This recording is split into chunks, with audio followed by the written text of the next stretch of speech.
தாய் தமிழ் உறவுகளுக்கு வணக்கம். தமிழக வெற்றி கழகத்தின் தேனி மாவட்ட செயலாளர் லெப்ட் பாண்டியை குண்டர் சட்டத்தில் சிறையில் அடைக்க வேண்டும் என்ற தலைப்பில் இந்த காணொளியை நாம் காண்கிறோம். தமிழக வெற்றி கழகத்தின் தேனி மாவட்ட செயலாளராக இருப்பவர் லெப்ட் பாண்டி.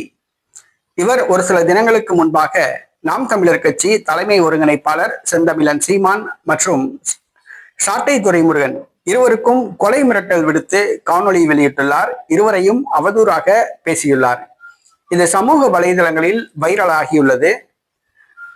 ஒரு அங்கீகரிக்கப்பட்ட அரசியல் கட்சியின் தலைவர் செந்தமிழன் சீமான் கருத்தியல் ரீதியாக சில கருத்துக்களை இருவரும் தெரிவித்து வருகிறார்கள். ஆனால் தமிழக வெற்றி கழகத்தை சார்ந்த லெப்ட் பாண்டி அவர்கள் கருத்தியல் ரீதியாக எதிர்கொள்ளாமல் வன்முறையை தூண்டும் விதத்தில் அவர் பேசியுள்ளார். இருவருக்கும் கொலை மிரட்டல் விடுத்துள்ளார். இது சம்பந்தமாக தேனி மாவட்ட செயலாளர் ஜெயக்குமார் அவர்கள் காவல்துறையில் புகார் அளித்துள்ளார். வழக்கு பதிவு செய்யப்பட்டுள்ளது. தேனி மாவட்ட காவல்துறை இதனை சாதாரண விஷயமாக எடுத்துக்கொள்ளக்கூடாது. ஒரு மிகப்பெரிய ஒரு அரசியல் கட்சி தலைவர் செந்தமிழன் சீமான் அவர்களுக்கு கொலை மிரட்டல் விடுக்கும் விதமாக இந்த லெப்ட் பாண்டி அவர்கள் பேசியுள்ளார். அவர் மீது வழக்கு பதிவு செய்ததோடு விட்டுவிடாமல் அவரை குண்டர் சட்டத்தின் கீழ் சிறையில் அடைத்து அவரை கைது செய்து சிறையில் அடைக்க வேண்டும் என்று கேட்டுக்கொள்கிறோம்.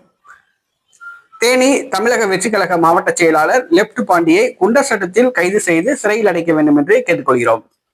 பொதுவாக இந்த கட்ட பஞ்சாயத்து பண்ணுகிறவர்கள், சமூக விரோத செயல்படுபவர்கள், இந்த மாதிரி செயல்களில் ஈடுபடுபவர்கள் ஏதாவது ஒரு அரசியல் கட்சிகளில் தஞ்சம் புகுந்து கொண்டு தங்களை அரசியல்வாதிகள் போன்று காட்டிக்கொள்கிறார்கள். மிரட்டல் தொனியில் பேசுகிறார்கள். இவர்களுக்கு பாரபட்சம் பெறாமல் தமிழக காவல்துறை நடவடிக்கை எடுக்க வேண்டும்.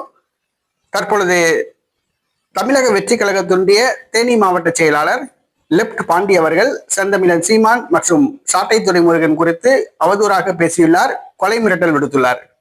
ஆகவே லெப்ட் பாண்டியை காவல்துறை பாரபட்சம் பெறாமல் கைது செய்து குண்டர் சட்டத்தில் கைது செய்து சிறையில் அடைக்க வேண்டும் என்று கேட்டுக்கொள்கின்றோம்.